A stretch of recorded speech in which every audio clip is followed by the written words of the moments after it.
So USC has canceled its main commencement ceremony over these protests because of safety concerns.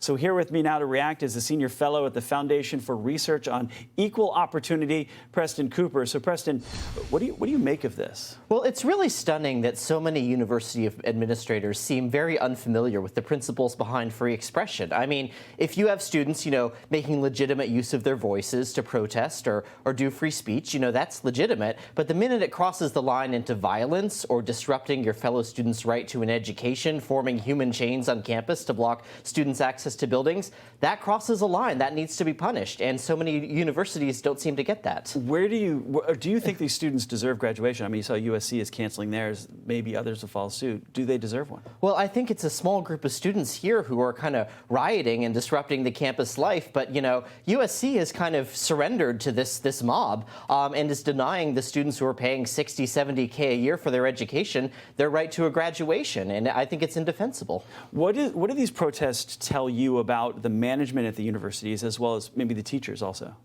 Well, I think to an extent they've made their bed and now they're lying in it. They have kind of coddled these extreme left-wing views, sometimes anti-Semitic views that we're seeing on campuses. They have not made clear that, this is not a respectable viewpoint. This is a viewpoint that it should be beyond the pale. It's still protected by free expression, but I think it very much comes down to the fact that a lot of these campuses have turned into breeding grounds for left-wing indoctrination. Now, in COVID, we had a moment where parents saw exactly what their kids were learning.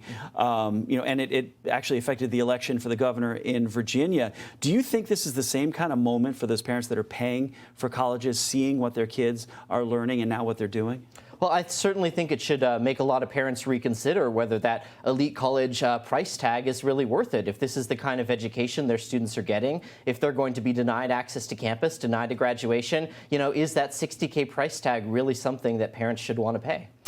Do you see coordination between these? I mean, we've seen them pop up at various places around the country, but do you believe that they're connected?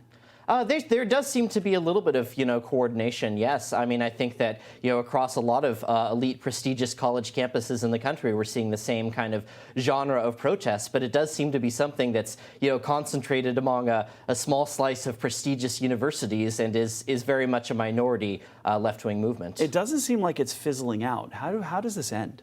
Well, I don't know. I think universities really need to crack down and start enforcing their policies.